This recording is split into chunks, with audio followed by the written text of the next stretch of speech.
Thanks very much. I would like to welcome to the stage my colleague Miranda Johnson, who's going to moderate the next session.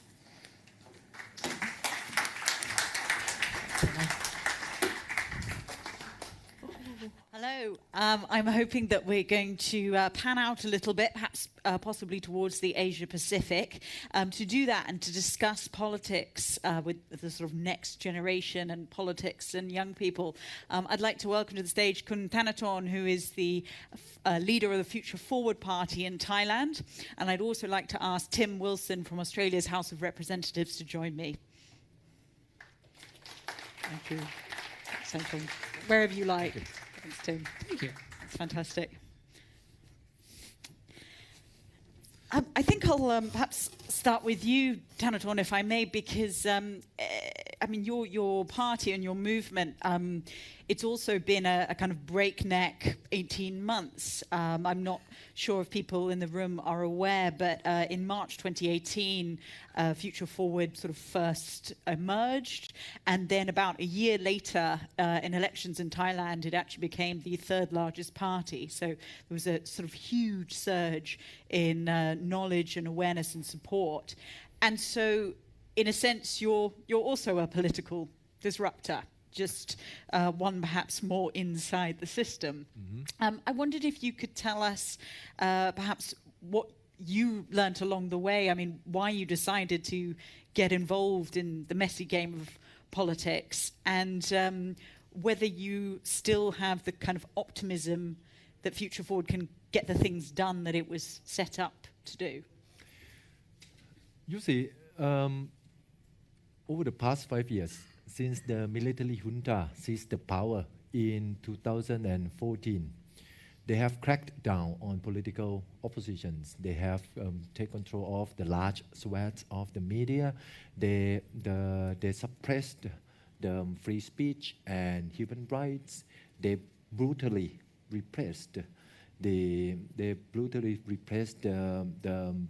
human rights activists and civic campaigners. They drafted the new constitution by themselves and for themselves. They rigged the election. So back then in 2017, my friends and I, we thought that there's no hope left in this country. And somebody has to stand up and do something. Somebody has to stand up and confront the military junta.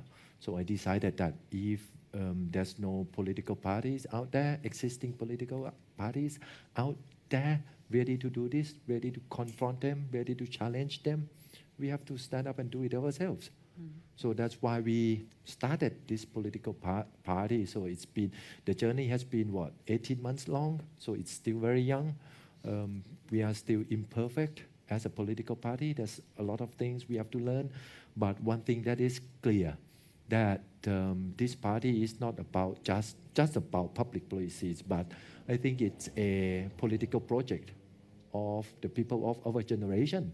You know, in my country, there's been, in the past 87 years, since the democratic revolution in 1932, there has already been 13 coups d'etats, more than any other country in the world. And because of so many coups, democratic institutions were not allowed to build strongly. So I think that's our mission, that this thing should end within our generation. Coup d'etat has to be history in Thailand, so that the people of the next generation could fight their own fight. You know.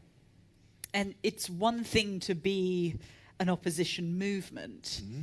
Since Future Forward's members came into the lower house in Thailand, mm-hmm. What are the lessons being learnt now? It's more difficult, perhaps, to try and be part of the system than to just oppose it.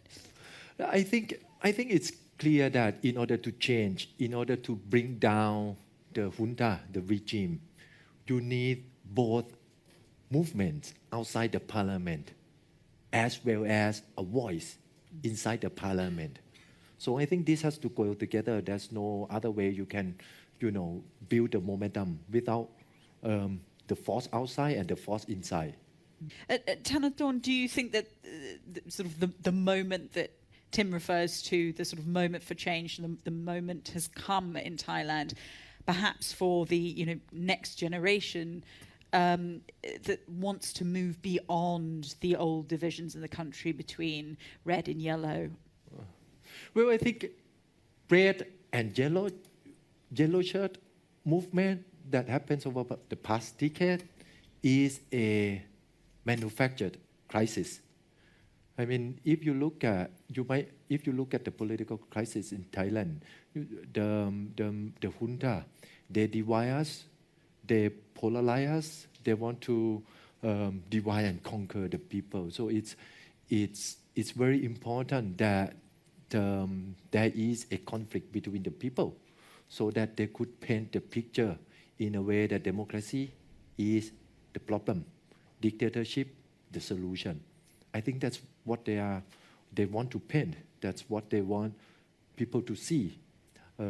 So I think, and those who benefit, those who manage to capitalize on these conflicts is the big capitals, few influential families and individuals that have close connection to the junta.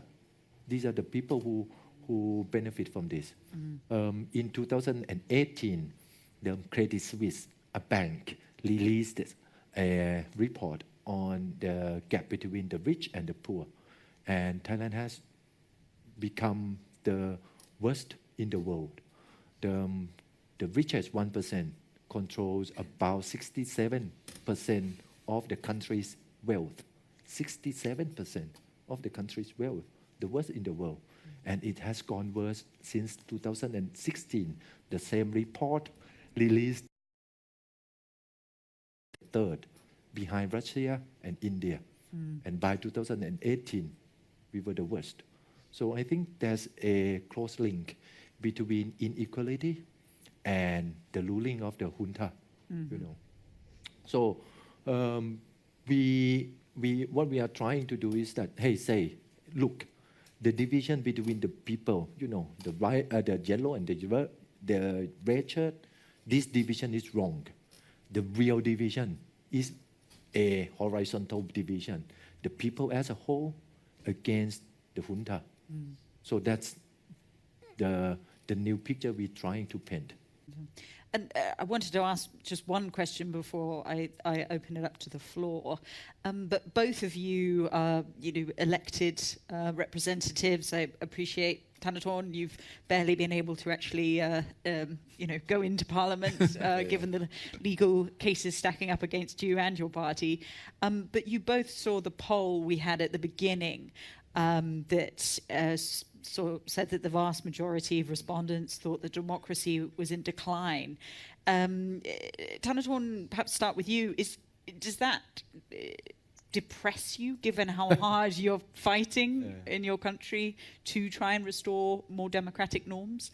Just for your information, I think the establishment, the junta, they're just terrified of the existence of our party, because our voters are young. So what they did was they suspend me from entering to the parliament, even though I'm elected from the people. Coming back to your question, I think I am hopeful. You see, Thailand is a best case example of what could happen if democracy and human rights are taken for granted. In the 1990s, Thailand was a vibrant democracy. We were an example to hundreds of millions of people in mainland Southeast Asia, in Burma, in Laos, in Cambodia, in Vietnam, hundreds of millions of people still living under authoritarian regimes. So we believe that a democratic Thailand could contribute more to the region. But this is what happened if you don't stand up and protect democracy and human rights. So I think that is the mistake, and the price is high. We have been in this political conflict for 13 years already. 13 years. So the price is very high, and I would like to ask all of us, all of you, that you need to protect human rights no matter where it happens. It's about all of us. We need to protect democracy. Otherwise, you could end up being like Thailand. And perhaps for a final, very quick question, I could return to you, Thanathorn. You've spent time in Hong Kong. You mentioned you studied here. I wondered whether you had thoughts on the current situation here. And, it's interesting that you are leading a movement, and yet this is a leaderless one. Well, actually, what happened in Hong Kong over the past few years also inspired us. Let me take you back in 2018 when we were trying to make this decision whether to form a party. There were two options back then, whether should it be a movement or whether should it be a political party. There was a big debate within the founding members of the party. Should we organize it as a political movement or a political party? And we ended up as a political party because, the wound of the 2010 crackdown was still very fresh. In 2010, the military crackdown, there were more than 100 people shot dead, 1,000 more wounded because of the crackdown, and we realized that they were ready to do anything in their powers, to preserve the status quo. So we thought maybe the public is not ready, to have another big movement. The fear still inside the hearts and the minds of the people. So we said, okay, then if we cannot do it as a movement, then the only alternative left is the political party. So I think, in a way, Hong Kong inspires us. That's a wonderful note to end on. Please thank my panelists with me. Thank you. Thank you. That was great. Thank you. Thank you very much.